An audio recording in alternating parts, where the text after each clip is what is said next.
You probably think you know the Ewoks, little fuzzy warriors with sticks who somehow took down the Empire's finest. But here's the thing. These weren't just cute background creatures made to sell toys.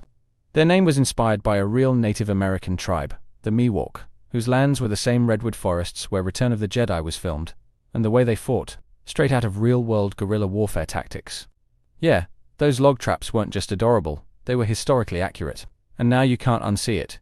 Because once you know that George Lucas literally flipped the syllables of Wookiee to make Ewok, and then tied it to a real indigenous people, the whole thing feels intentional on a level most fans never realize.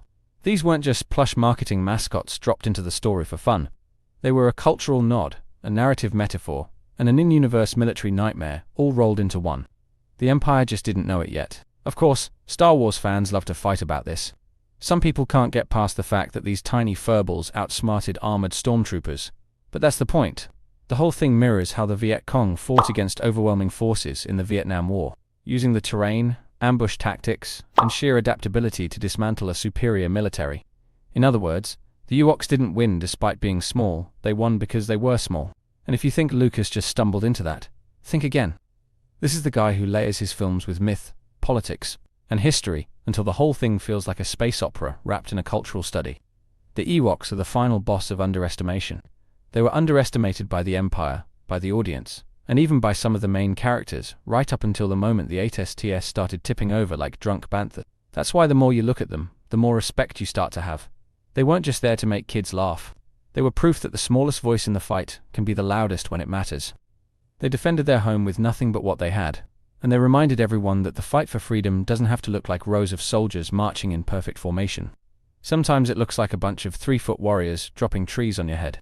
In this video, we're going to break down the real history behind the Ewoks, how George Lucas connected them to the Miwok tribe, and why their victory over the Empire wasn't just a random plot twist, but a deliberate parallel to real-world guerrilla warfare. We'll dig into the cultural nods, the behind-the-scenes decisions, and the battle strategies that made the Ewoks one of the most brilliant and misunderstood creations in all of Star Wars. George Lucas actually named them after the Miwok tribe, a Native American people whose ancestral lands include the very redwood forests where the Ender scenes were filmed. And the name itself, Ewok, came from reversing the syllables of Wookiee and making it its own word. Suddenly these little creatures have a whole lot more cultural and creative depth than you might have guessed.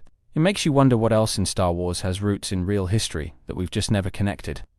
Sure, we all know Lucas loves mixing mythologies and pulling from different cultures, but this is a direct nod to an actual group of people tied to the filming location. It's like a little hidden thank you embedded in the galaxy far, far away. And unless you've gone deep into the behind-the-scenes trivia, you'd never even realize it. Even the design of the Ewoks has a bit of intentionality behind it. They're not just cute for the sake of selling toys though, let's be honest. They've sold a lot of toys.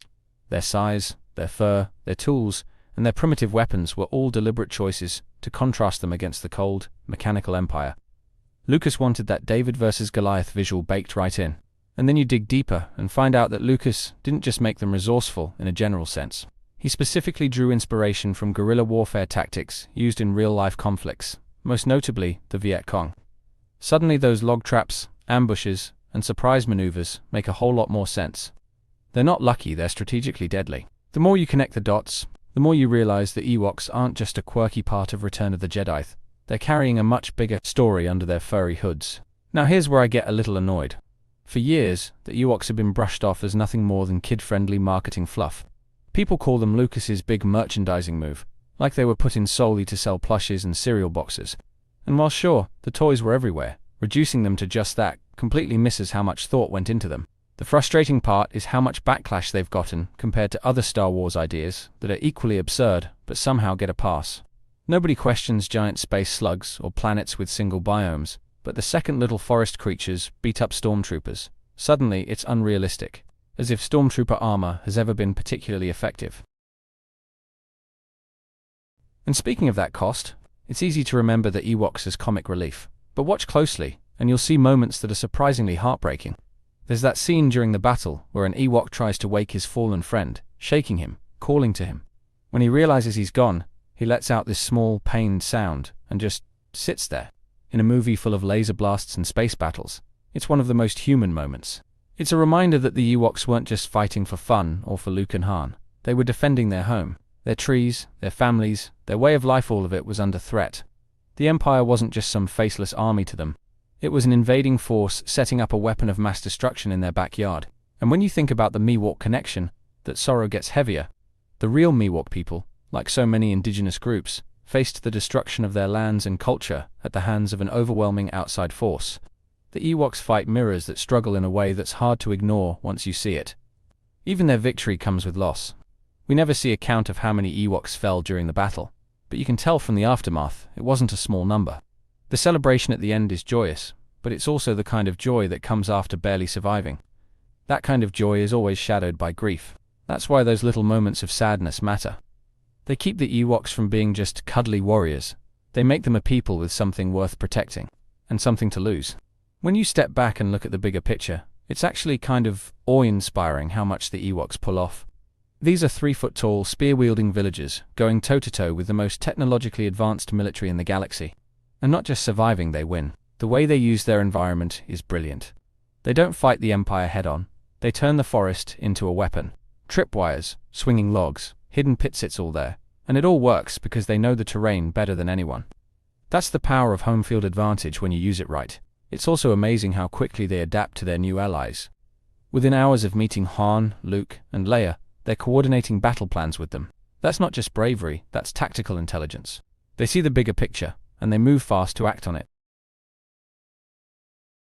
For me, the Ewoks represent one of the purest forms of Star Wars hope. They're living proof that size and technology aren't the only factors that decide a battle. Courage, unity, and a deep connection to your home can be just as powerful. They show that even the most overlooked group can rise up when it matters most. The Empire didn't even bother to see them as a threat, and that arrogance became their downfall. There's something deeply satisfying about that. The idea that someone small, underestimated, and underestimated again, can stand up and win. And in a way, their story reflects the Rebel Alliance itself. Outmatched, outgunned, facing an enemy that should, by all rights, crush them. But they refuse to back down. They find a way. They turn their disadvantages into strengths. It's also hopeful in a broader sense. The Miwok influence in their name is a subtle nod to real-world cultures that survive despite overwhelming odds. Just like the Ewoks, they're a reminder that history isn't only written by the victors, it's also carried forward by those who endure. That's what makes the Ewoks more than a footnote in Star Wars. They're a small reminder that big victories can come from the unlikeliest places. But here's the bittersweet truth. The Battle of Endor was a triumph, but it doesn't erase the reality of what it cost. The Ewoks may have won their freedom, but the scars of that fight likely stayed with them for generations. Villages rebuilt, families mourned, stories told of the day the Empire came to their world. It's a reminder that even in Star Wars, victory isn't clean. There's no magic reset button. The Empire's presence left its mark, just as every war leaves its mark on the people who live through it. And while the Ewok story ends on a celebration, it's not the whole story. The Miwok inspiration makes that even more poignant. Just as the Miwok people still carry the history of what was taken from them, the Ewoks would carry the memory of what they had to fight for, and the knowledge that it could happen again. Still, there's resolution in knowing they didn't give in. They didn't hide or surrender, they fought, and they won. For all the loss, they kept their world their own. And maybe that's the lasting legacy of the Ewoks. Not that they were cute or marketable, but that they were fierce defenders of their home. And in the end, that's a story worth remembering. Thank you for watching. Be sure to like, subscribe, and hit that share button. My main channel is Critical Analysis Hub, where I post Star Wars content about the movies. My secondary channel is Critical Analysis Hub Plus, where I focus on the shows of Star Wars. And my third channel is Critical Analysis Hub XP, where I post comic books. Be sure to take a moment and check them out. Thanks, and may the Force be with you.